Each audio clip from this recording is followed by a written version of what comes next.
গতকাল রাতে যখন ঘুমোতে যাই তখনই ঠিক করে রেখেছিলাম যে কালকে সকালে ঘুম থেকে উঠে প্রথমে একটু ফ্রেশ হয়েই ছোট ছেলেটাকে নিয়ে ঘণ্টাখানিকের মতো একটু পড়িয়ে নেব। পড়াতে পড়াতেই আমার হাজবেন্ড ফোন করে বলল যে আজকে ব্রেকফাস্টে কি খাবো। আর প্রত্যেক দিন যখন ও এরকমটা আমায় জিজ্ঞেস করে সকালবেলা যে ব্রেকফাস্টে কি খাবে, তখন আমি একবার বলি যে তুমি বলো, আর ও বলে না তুমি ঠিক করো।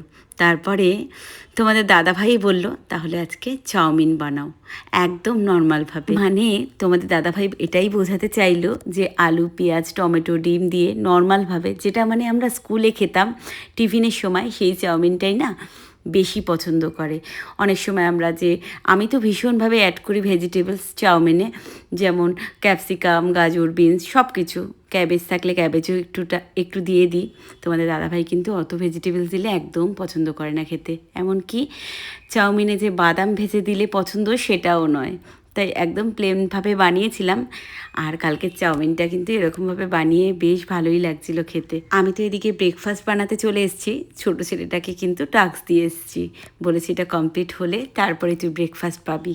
অ্যানুয়াল পরীক্ষার পর দিয়ে এইটুকু টাইম মানে সেশন শুরু হওয়া পর্যন্ত এর মধ্যে ভীষণ দুষ্টু হয়ে উঠেছে। আসলে অনেকটা টাইম পড়াশোনা থেকে একটু দূরে দূরে রয়েছে, তাই অভ্যাসটাও না একটু চেঞ্জ হয়ে গেছে। তাই এখন এই ফার্স্ট ক্যাট শুরু হওয়া না পর্যন্ত এই বলে বলে আবার অভ্যাসটা তৈরি করাতে হবে। এই দেখো বলতে বলতেই আবার কিচেনে চলে এসছে। এখন কত খিদে পাবে, আসলে যখন খাবারটা প্লেটে দেব তখন দেখবে সেই ফেলেই রেখে যাবে। পুরো খাবার ও কখনোই কিছুতে কমপ্লিট করে না। যাই হোক, ব্রেকফাস্ট তো বানানো কমপ্লিট হয়ে গেছে। তোমাদের দাদাভাইকে একবার ফোনও করে দিয়েছি যে ব্রেকফাস্ট কিন্তু রেডি হয়ে গেছে, তুমি চলে আসো। আর সকালে উঠে ওই যে বললাম প্রথমেই পড়াতে বসেছিলাম ছোটো ছেলেটাকে, ওই জন্য নিজের চাটাও খাওয়া হয়নি। সবার ফার্স্ট এখন ছোটো জনেরই খিদে পেয়েছে, তাই ওর খাবারটা আগে দিয়ে নিজে একটু চা খাবো। আর তারপরে একটু ওয়েট করে যাই, তোমাদের দাদাভাই দেখি কখন আসে। এই দেখো তোমাদের দাদাভাইও চলে এসছে। এখন আমি চাটা নিয়ে আসলাম। এই এত বড় এক কাপ চা ঠান্ডা হতেও অনেকটা টাইম লাগে। সেইটুকু টাইমের মধ্যে আমার গতদিনই দুটো পার্সেল এসছে, সেই দুটো আমিও দেখে নিলাম আর সাথে তোমাদের দেখালাম। তো ওই লাইটটা কীরকম হয়েছে কমেন্টসে জানিও। আর যদি তোমাদের কারোর লিঙ্ক লেগে থাকে তো আমাকে কমেন্টস করো, আমি তোমাদের ডিএম করে দেবো। তারপরে তোমাদের দাদাভাই ব্রেকফাস্ট করে চলে যাওয়ার পরে আমার দেখো চাটা তখনও ঠান্ডা হয়নি।